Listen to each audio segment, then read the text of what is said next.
Hey guys, welcome back to the Readers. I hope you are having an amazing day. Let's get right into the stories. The first one is an entitled people story. Let me start from the beginning. I'm a civil engineer, and about 8 years ago, I bought what everyone called the crown jewel of our suburban development. It was this massive corner lot, easily twice the size of most others in the neighborhood, positioned perfectly with mature oak trees and a gentle slope that would be perfect for a custom home someday. The lot cost me a fortune, but I saw it as a long-term investment. My plan was to hold on to it until I was ready to build my dream retirement home. The neighborhood itself was one of those upscale developments where every house had to be approved by the Architectural Review Committee, and the HOA fees were steep enough to keep out anyone who wasn't serious about maintaining property values. When I bought the lot, I made sure to get every single document properly filed. Being an engineer, I'm pretty obsessive about paperwork and measurements. I had the lot professionally surveyed twice, got the original plat maps from the developer, and even had the HOA's approved site plan that showed exactly where I could build when the time came. For the first few years, everything was fine. I paid my HOA fees religiously, kept the lot mowed and maintained, and occasionally got compliments from neighbors about how nice it looked even though it was undeveloped. The HOA president back then was this reasonable guy who actually understood that not everyone was ready to build immediately, but then he moved away, and that's when things started going downhill. The new HOA president was this woman who lived in the massive house right next to my lot. I'd seen her around neighborhood events, and she always struck me as the type who had opinions about everything and wasn't shy about sharing them. She had this way of talking that made it clear she thought her ideas were the only ones that mattered. She started making comments about my lot pretty much as soon as she took over the HOA. Nothing direct at first, just passive-aggressive remarks at board meetings about how certain properties weren't living up to their potential and how undeveloped lots were becoming an eyesore. I knew she was talking about me, but I also knew I was completely within my rights to keep the lot undeveloped as long as I wanted. About 3 years ago, I got called away for an extended work assignment. My company was contracted to oversee a major infrastructure project that required me to relocate for almost 18 months. It was a huge career opportunity, and the money was too good to pass up. Before I left, I made arrangements with a local lawn service to keep the lot maintained, set up automatic payments for all my bills, and informed the HOA that I'd be away but that everything would continue to be properly maintained. I should have known that leaving that woman unsupervised for that long was a mistake. When I finally returned home in early spring, I was exhausted from the project and looking forward to getting back to normal life. I decided to drive by my lot just to check on things before heading to my apartment. What I saw made me think I was having some kind of stress-induced hallucination. There was a building on my property. Not a small building either. This was a massive structure, easily 3,000 square feet, with a full foundation, framed walls, a completed roof, and what looked like expensive stone and brick exterior work already in progress. It was clearly designed to match the main house next door, but it was absolutely, unquestionably, sitting on my lot.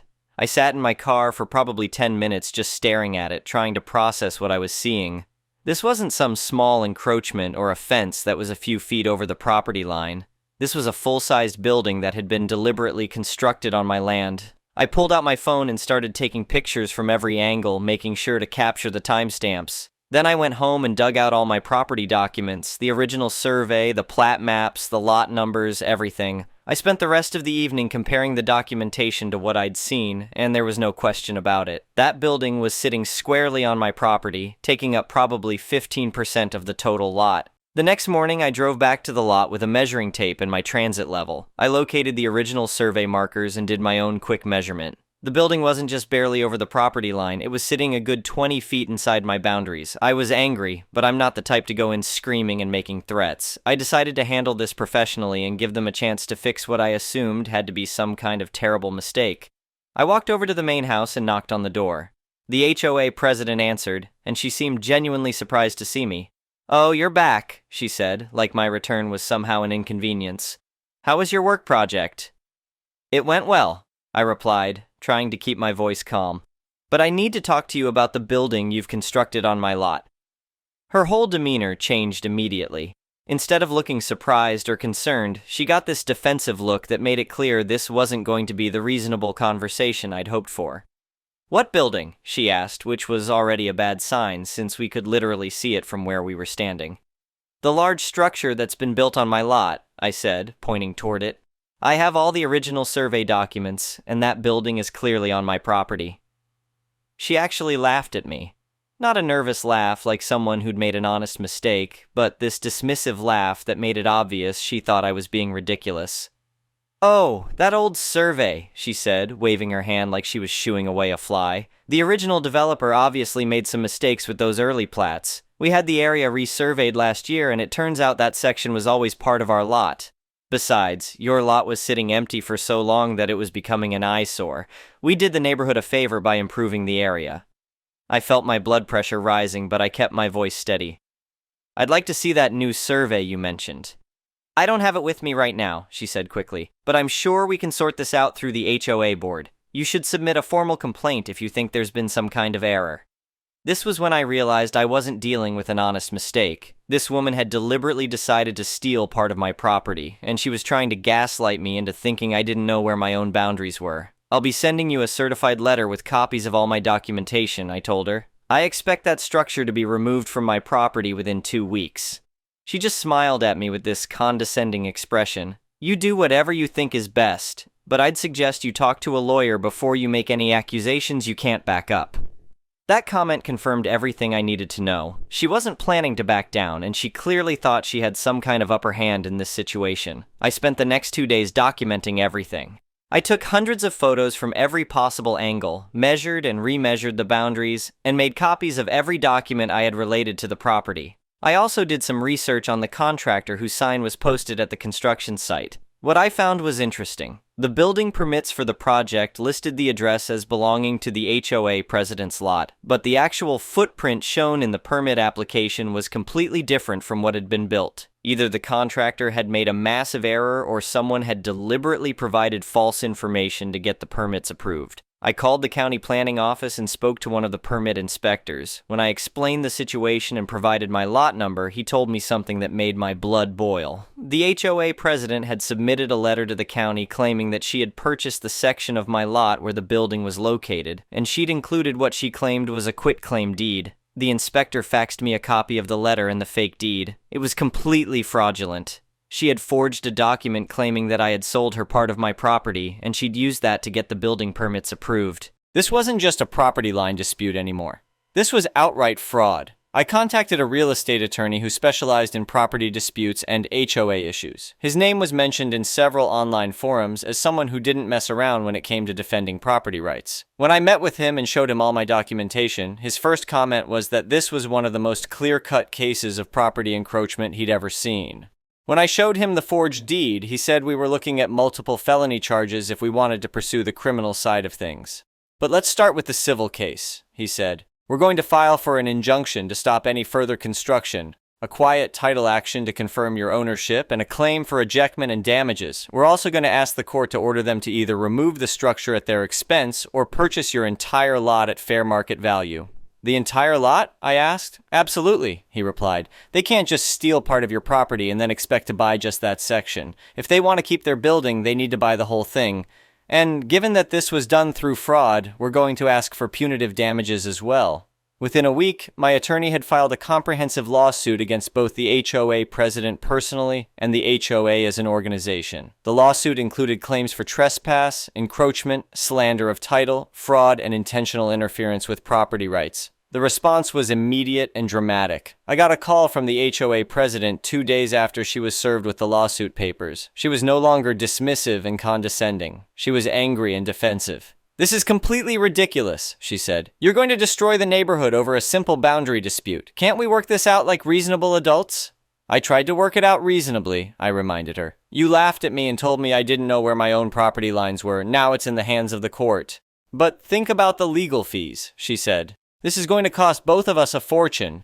"Actually," I replied, "my attorney is confident we'll recover all our legal fees from you when we win, so the only person who needs to worry about the cost is you." That seemed to sink in because she got quiet for a moment before trying a different approach. "Look," she said, "maybe we can just adjust the property lines. You still have plenty of space on your lot. We could draw up new deeds that reflect the current situation." I almost couldn't believe what I was hearing. She was literally asking me to give her part of my property for free to cover up the fact that she'd stolen it. "That's not going to happen," I told her. "You had your chance to remove the building when I first approached you. Now it's going to be settled in court." The next few months were a masterclass in watching someone who'd thought they were untouchable slowly realize they were in serious trouble. During the discovery phase of the lawsuit, my attorney was able to get copies of all the HOA board meeting minutes from the time period when the construction was approved. What we found was damning. The minutes showed that the HOA president had pushed through the approval for her building project in a special meeting where only 3 of the 7 board members were present. The 3 members who attended were all personal friends of hers.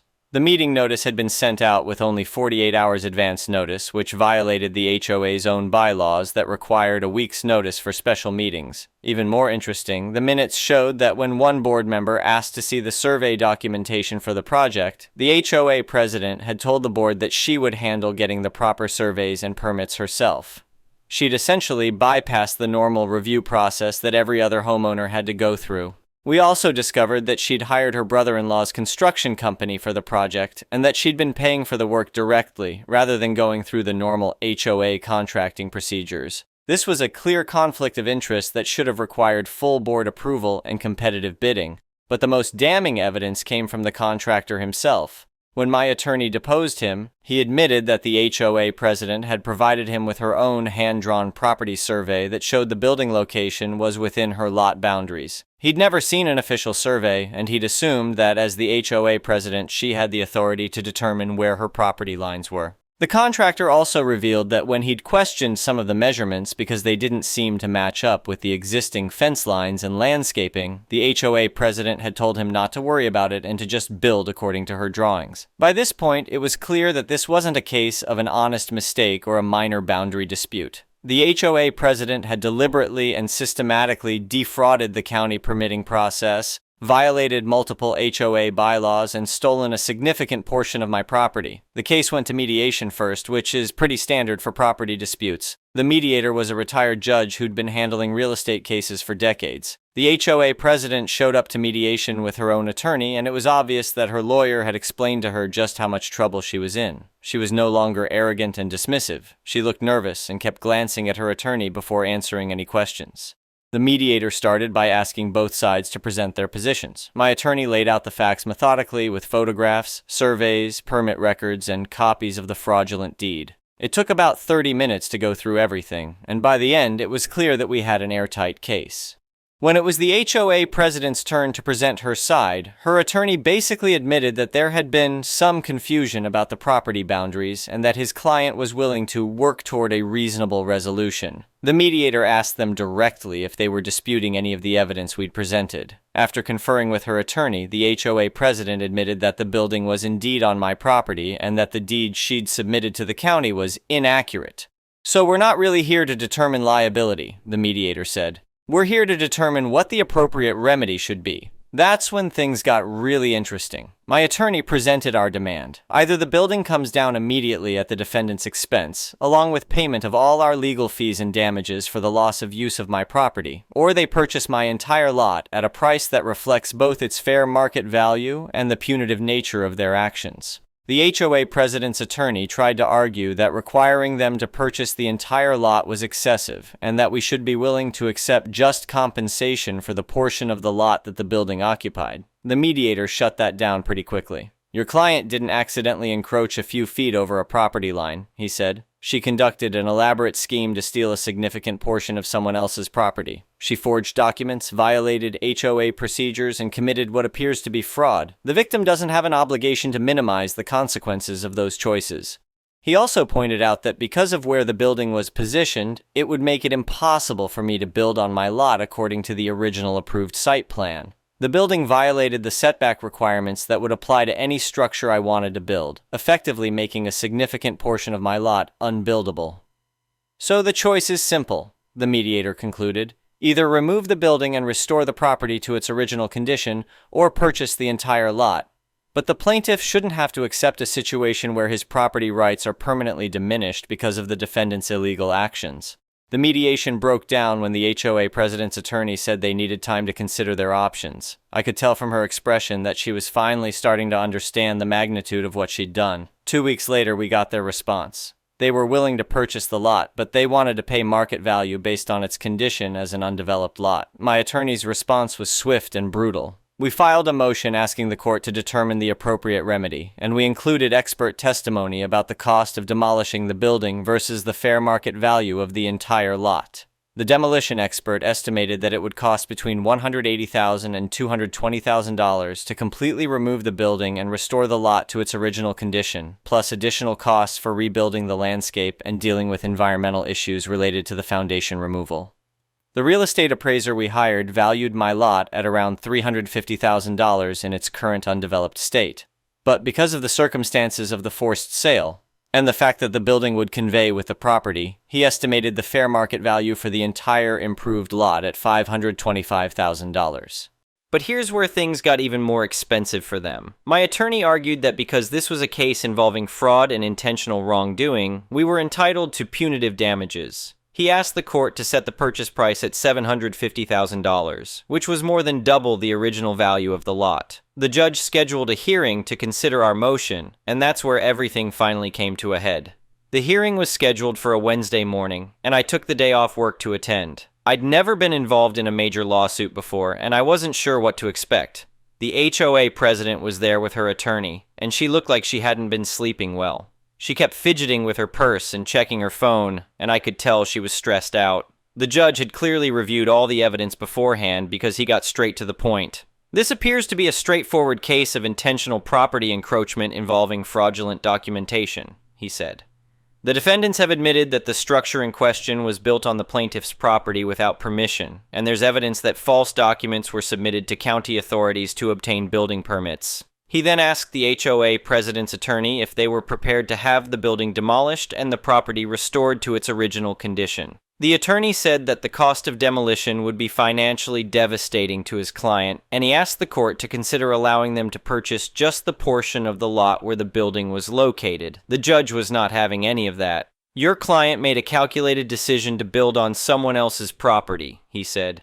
"She can't now claim that the natural consequences of that decision are unfairly harsh. The plaintiff has a right to the full use and enjoyment of his entire lot, and your client's building makes that impossible." Then the judge did something I wasn't expecting. He asked me directly if I would be willing to sell the entire lot rather than requiring demolition. "Your Honor," I said, "I originally bought this lot as a long-term investment and a place where I plan to build my retirement home. I'm willing to sell it, but only at a price that reflects both its fair market value and the fact that I'm being forced to sell because of the defendant's illegal actions." The judge nodded and asked my attorney to present our proposed purchase price again.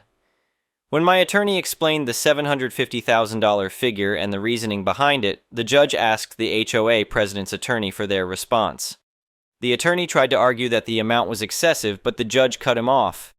"Your client committed fraud to steal part of someone else's property," the judge said. "The plaintiff is entitled to be made whole, and that includes compensation for the forced sale of his property. If the defendants can't afford the consequences of their actions, they should have considered that before building on land they didn't own." The judge then gave them a choice: pay $750,000 for the lot within 60 days, or demolish the building and pay all associated costs plus legal fees within 90 days. The HOA president's attorney asked for a brief recess to confer with his client. When they came back, they agreed to purchase the lot. I walked out of that courthouse feeling like justice had actually been served. But the story doesn't end there, because the consequences for the HOA president were just getting started. Within a week of the court order, word had gotten around the neighborhood about what had happened. I'm not sure how the details leaked out, but pretty soon everyone knew that their HOA president had cost the organization $750,000 by trying to steal part of a neighbor's property. The HOA's insurance company initially tried to deny coverage for the settlement, arguing that the policy didn't cover intentional criminal acts. This meant that the HOA was going to have to come up with the money on its own, which meant a massive special assessment for every homeowner in the neighborhood. The math was brutal. With about 200 homes in the development, each homeowner was looking at an assessment of almost $4,000 to cover the cost of their president's fraud. You can imagine how well that went over. The HOA president was voted out of office at an emergency meeting that was so contentious they had to hire security. I heard from neighbors that she was essentially shouted down when she tried to explain her actions, and that several homeowners threatened to sue her personally for the money they were being forced to pay.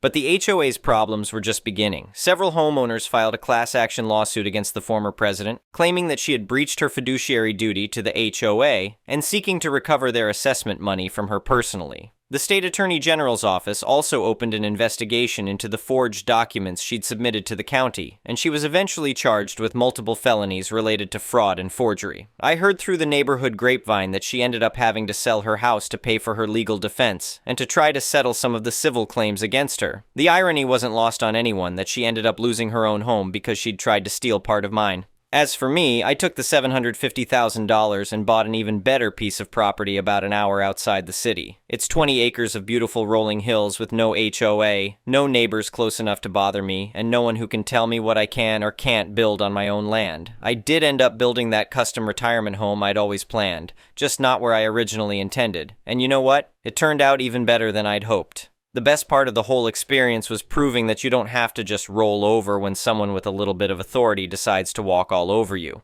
I knew my rights, I had my documentation in order, and I was willing to fight for what was mine. The lesson here is simple. Keep your paperwork organized, know your property boundaries, and don't let anyone intimidate you into giving up what's rightfully yours. Sometimes the best revenge really is a perfectly documented legal case. I taught them a lesson and came out on top. The next one is a malicious compliance story. Years ago, I managed a fast food franchise with a staff of teenagers. They were great kids, and between all the horsing around and romantic subplots, the work got done. I ran things fairly loosely, and we had a good arrangement where I'd pretend not to notice they were having a water fight out the back, but when I did go out to check, all the dishes would be done. As long as nobody's parents called to complain about the sopping wet teenager that arrived home, everything was fine. Other managers ran things in a more traditional way with rules and time clocks, also a valid management strategy.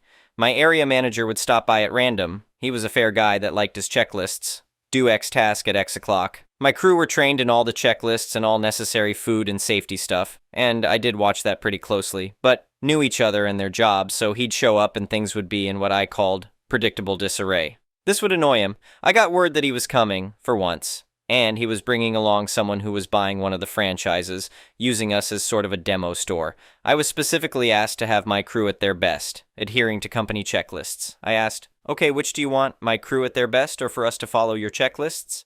Both! My crew did their best work, vaguely supervised with god-awful music piped in through an unauthorized MP3 player and a manager on hand in case a Karen showed up. Water fights and crude insults on the fridge door were common, and they'd routinely lock each other in the walk-in freezer. I was fine with all this because when a bus of hungry football fans showed up 20 minutes to closing and ordered a feast, my crew hustled and we still got out on time. They knew their crap and did it their way. My cashiers would trade based on their needs, so everyone got a moment to have a drink or pee without interrupting service. My line cook would run all 3 stations from his station, ensuring perfect coordination and hot, fresh food. I only interfered when it was necessary and was able to be backup for everyone. But stick to the company-issued checklists? Okay. I pulled everyone off the line individually and revised the appropriate checklists with them to make sure everyone knew what they were supposed to be doing.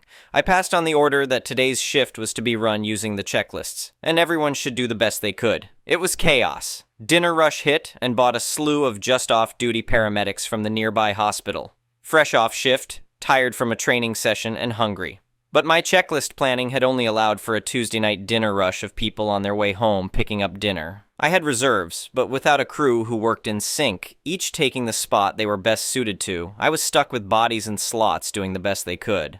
I had my newest crew member in the drive-thru being shouted at by customers sick of waiting, my best line cook standing miserably by the fryer, and the bubbly pair that usually handled front counter having alternate nervous breakdowns in the drinks fridge. No cleaning got done, I had nobody free to prep more food, customers were pissed at the lengthy waits, and we completely ran out of some products. Instead of the usual finish time, my crew got 2 hours overtime before I sent them home and took a photo of the remaining devastation to send to the area manager, who was already regretting his instructions.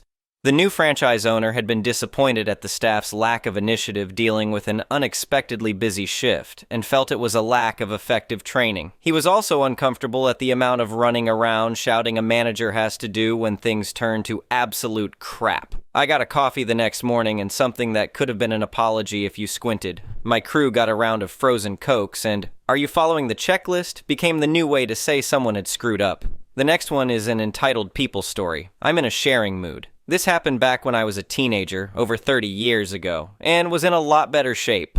I was, and still am, only 5'5" but I worked out and practiced martial arts. I was toned, but not super buff, and you couldn't see my muscles with the baggy clothes I was wearing. I was on an international flight in economy class while my parents used reward points to go to first class. I didn't care because I would take Dramamine and sleep through the flight as much as possible. I put my luggage in the overhead compartment and was sitting in my aisle seat getting as comfortable as I could on a Continental Airlines flight.